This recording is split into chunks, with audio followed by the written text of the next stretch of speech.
Let's get started. Thank you for your attendance today at the Economic Development Committee meeting of the Los Angeles City Council. Joined by my colleague, Joe Busciano. Councilmember Weezar is not going to be able to join us this time, but we have nonetheless, an action-packed agenda still after all these years. Looks like we have one general comment card, so why don't we take that at this time? Ms. Flowers?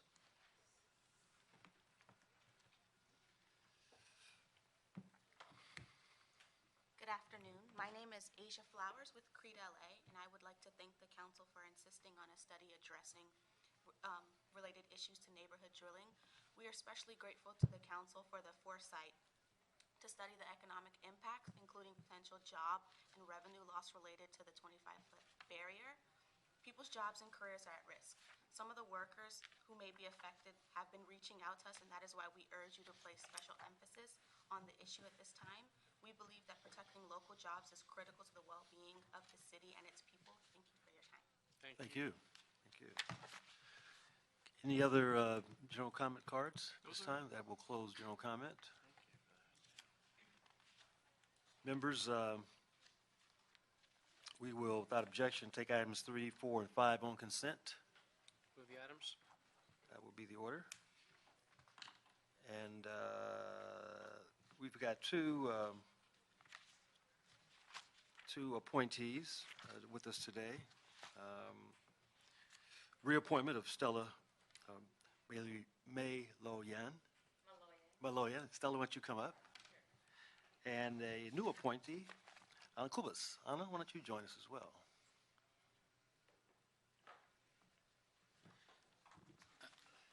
The mayor has appointed. Price. Would you call the? Yeah, I'm going to read the items into the record. Item number 1 is a communication from the mayor relative to the appointment of Ms. Anna Kubas to the Board of Los Angeles Convention and Tourism Development for the term ending June 30th, 2021. And item number 2 is a communication from the mayor relative to the reappointment of Ms. Stella Maloyan to the Board of Los Angeles Convention and Tourism Development Board for the term ending June 30th, 2022. Okay, two very important appointments to a very important commission. Good to see Don with us as well, making sure Don was making sure that everything was covered. Oh, Lou, there he is. In the House. But we know that the Convention Center is a critical part of our economic development strategy, and we're anxious to move forward on an initiative to modernize the Convention Center, making it more desirable and more attractive for the bigger conventions, and making sure that we have the hotel rooms around it to support it. And so again, your combined presences, I think, will be very, very, very significant. Ms. Maloyan, you are being reappointed. Why don't you tell us a little bit about your background and your experience on the commission so far? Sure. So if I'm not mistaken, I've been on the commission for a little bit over 2 years, and it's been a great experience. I personally am very impressed with the Convention Center's staff and equally impressed with AEG's management and the way they keep us in loop. So it's been a very positive experience, and I can say that probably in the past maybe 20 years, it's the most exciting time at the life of the Convention Center, and I'm excited to see many things happen. And as you mentioned, the most important thing is the dire need of modernization and expansion of the Convention Center. Without it, we cannot be competitive. So I think I speak for all the commissioners. We equally feel that this is a very important time, and there's a dire need to get things moving.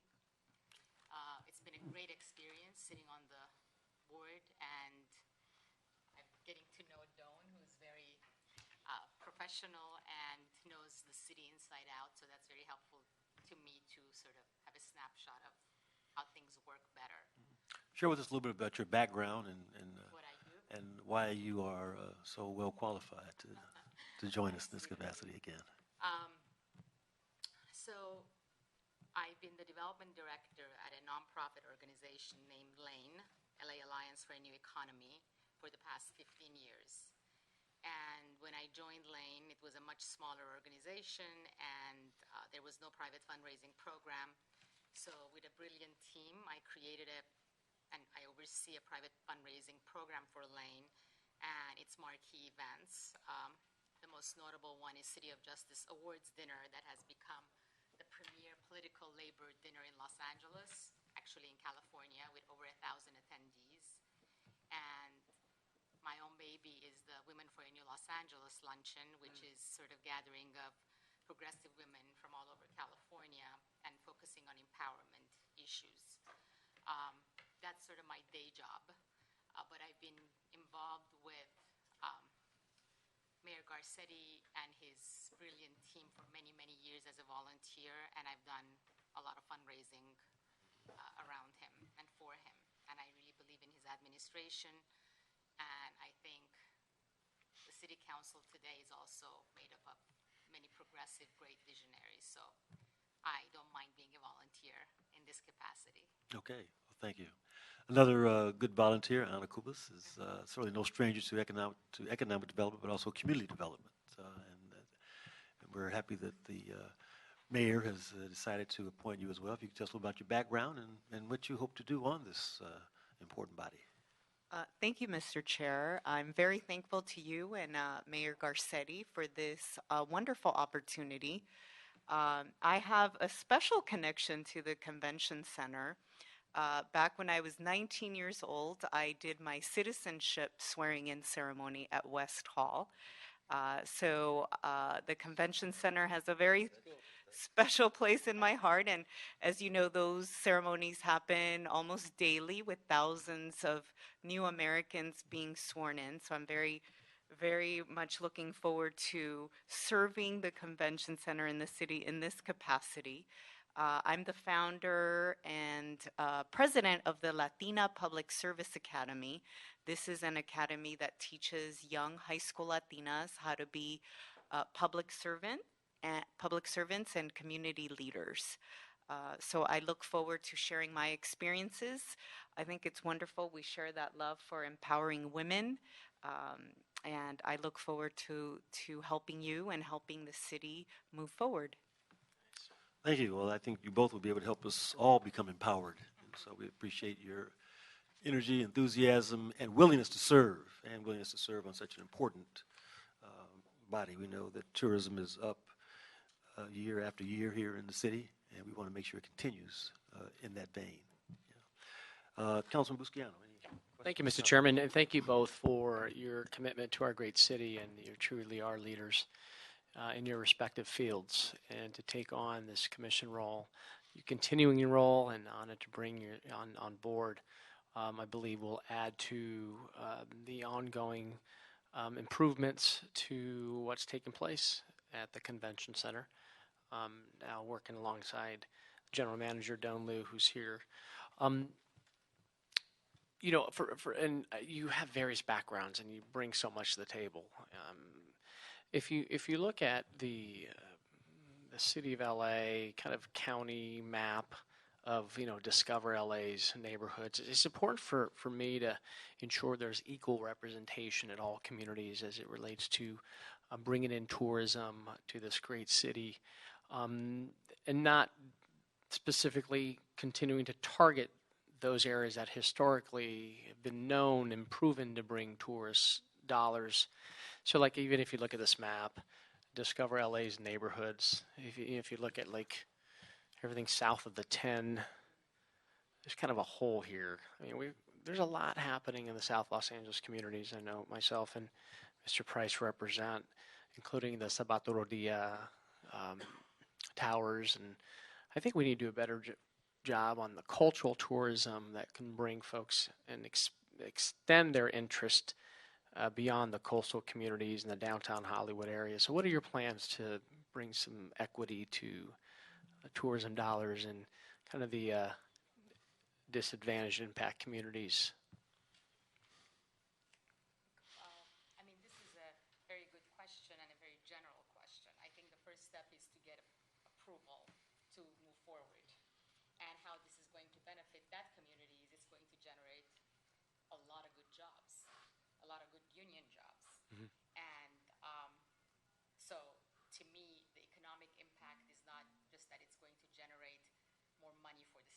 Angeles, but it's going to create many good jobs Right. for those underserved communities because this is in their own backyard. Um, and I sort of a little bit familiar with that due to the work we do at Lane. Not only we are very focused on what type of development happens in Los Angeles and beyond, we are also very much advocates for good jobs with all its components, environmental and labor.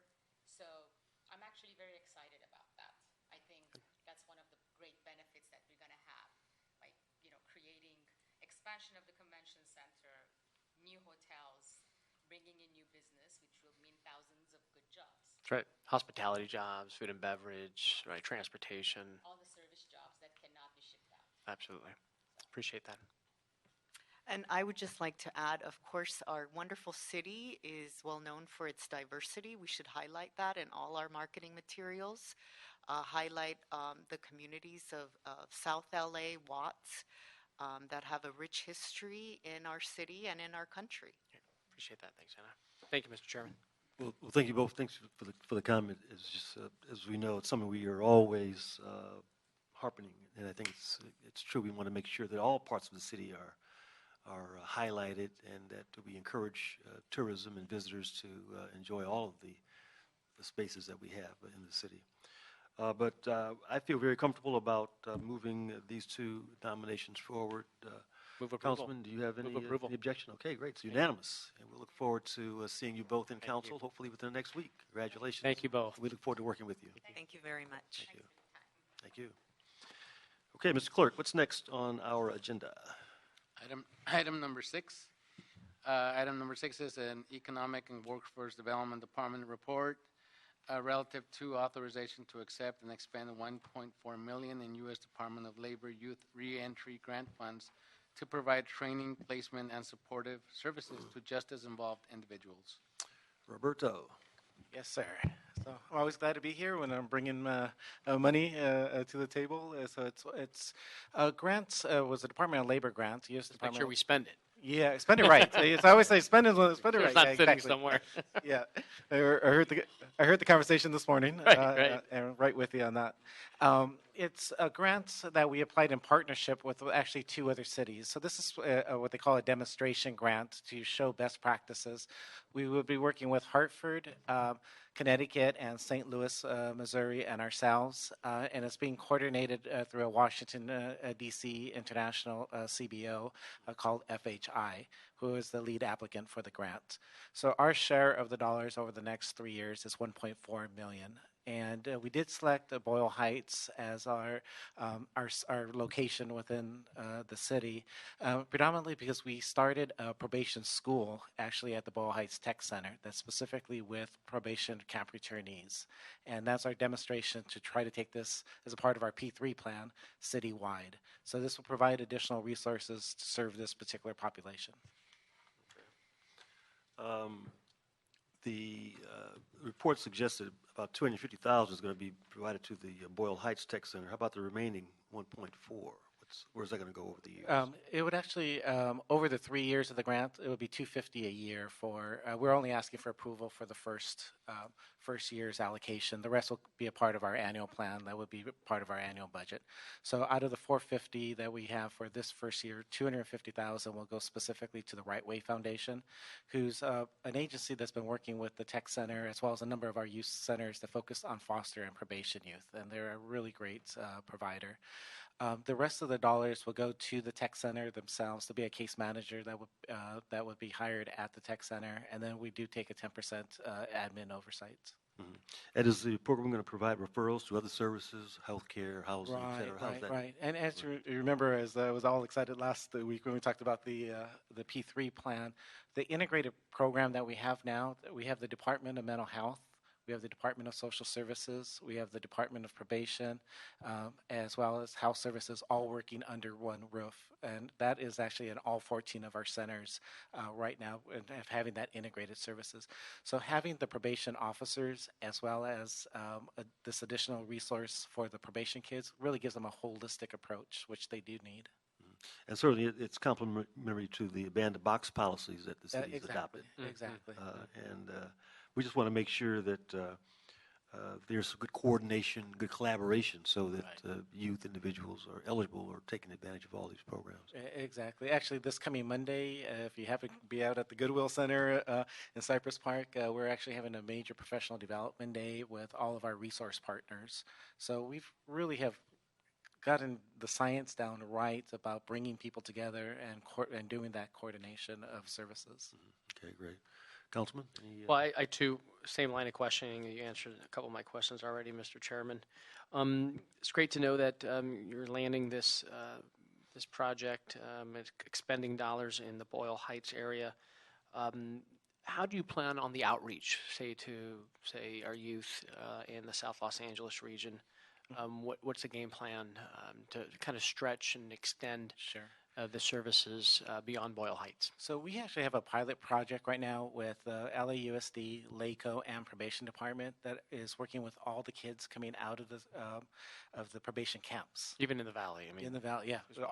How many kids are we talking about over So the year? annually, and this is a good news story. It's about 700 kids. It's a bad news story because it used to be close to 2,000, but right now, city kids at the camps is about 700. So we believe we could actually absorb, and that was our number one goal in our P3 strategy, was that every probation kid coming out of the probation camps, and as you know, these are the kind of the bellwether kids that actually change neighborhoods. So if they do good, other kids will follow them. If they do bad, other kids will follow them. So we want to be able to, as they are released from the probation camp, is not to have any daylight for them being idle. So they're being referred directly by LAUSD PSAs that we have inside our youth source centers. They're going from the camp directly to our youth source centers and that direct referral. We're still working out, all of the kinks, but right now we've been able to actually refer a couple hundred young people throughout the city. And do we do any follow-up? I mean, do we know how long they get a job, how long they keep a job, how much they're earning, that kind of stuff? We haven't been able to do the evaluation piece specifically on this particular population. This grant actually will help us do that evaluation piece. The evaluation pieces are very, very expensive coming back out, but we do have Cal State Northridge, which is going to be helping us in our larger evaluation of our centers, and then this one in particular will follow the juvenile justice kids. Okay, great. Yeah, if I can, Mr. Chair, also this incredible program. Oftentimes, as a police officer, I kind of question, the cycle of, especially this targeted your age range of 18 to 24, kind of a lot of lost souls out there that were in the system and trying to get out of probation. But this is exactly, what's needed to ensure that they don't fall back to, making poor decisions, and really compliment your leadership and the direction this program is going, because ultimately you don't want them to fall back on making those bad choices. Are there other referral services that are being offered, such as housing, healthcare at the same time? Is that all folded in? Yeah, yes. So one, thank you for the compliment. But secondly, another proposal that will be coming your way at Transmittal is Measure H dollars. We were able to secure $3 million of Measure H dollars specifically for homeless and high risk at homeless youth. So it'll be youth and adults. We have 3 agencies that we've identified to be working specifically on the Measure H dollars. But as a part of our system, we are doing a mental health assessment. So when a young person walks in our door, the first person they see is that PSA counselor. So this is LAUSD master level counselors, highly trained, highly professional folks. They actually do their educational assessment. They do a mental health assessment. So if a kid is experiencing high mental health needs, they're automatically going to be referred to the Department of Mental Health. Good. And then they're going to be doing, this is what's going to be new this year, is a housing assessment and going deeper. Now, why would a workforce entity be talking about mental health and talking about housing? Because in order for a young person to go to school and to work, they need to have their basic needs covered. And what we do find, if we don't have those needs covered, trying to get them into a job or get them to stay in education, it usually does not meet with great success. So we will be doing a housing assessment that we're working with LASA on. And if a kid has, or a young adult has high risk of housing insecurity, they would be referred into LASA's system. And we actually have navigators that have been funded through Measure H that would also be connected to the youth source centers. So we really see these 14 centers, and we do have 5 in your district, or in South Los Angeles, because that is the highest need, to really be the kind of ground zero of coordination of the services. And of course, there's plenty of different entry points, but we want to have a no wrong door approach using our resources as the base funding. This is a critical population, and on all fronts, right? Homelessness, crime, et cetera, resources. So this could be a very exciting development. Yeah. And I'd like for you at least to come back and give us an update maybe in 3 months, just Yes. how things are Oh, sure. going, and just so we can Yeah, we'd love keep to track it. We'll talk about this all the time. But one point that I do want to stress to you is that in the juvenile system is that there's plenty of resources. Actually, there's quite a bit of resource for folks that are 18 and under that's considered as a juvenile probationer. But if you're a 19-year-old in the adult probation system, those resources are just not there. Yeah, they fall back into doing what they know. Right, because they're considered all of a sudden magically an adult. Right. And so one of our approaches has really to cross over to the 16 to 24 populations to be served in the youth centers and to coordinate those services. So that's something we're working with the probation department right now, is to coordinate better on that 18 to 24 population in their adult system, and being able to direct resources to them. Probation, and we're asking everyone to bring their best to the table. So probation actually did kick in $1 million this year that you passed out of the annual plan that we're actually coordinating with them for this particular population. So. Good. I don't know, Mr. Chair, if we're sharing notes here, but I wanted to recommend also a 3-month Okay. report back. But good minds think alike. as That's they right. say. That's right. So I support that as well. I had one more question for you, Robert. Money, Yeah. vacation, services. You know where to find me, so Yep. please. Good. Thank you so much. Yeah. Yeah, and anything that you come up with in terms of the integration. Oh, I'm sorry. please let us Again, know. Robert, when are you going to be on the ground here at the Boyle Heights site? We're looking actually to The get timeline, going. that was my question. Yeah, to get going no later than mid-September. Okay. Oh, good. So. We're ready. Okay, well, again, Robert, thank you for your efforts and staff making this happen. Congratulations on the award, and let's make sure we really maximize it. Without objection, we'll approve the joint WDB and EWDD report as received, with the request for a 3-month report back. No objections? That will be the order.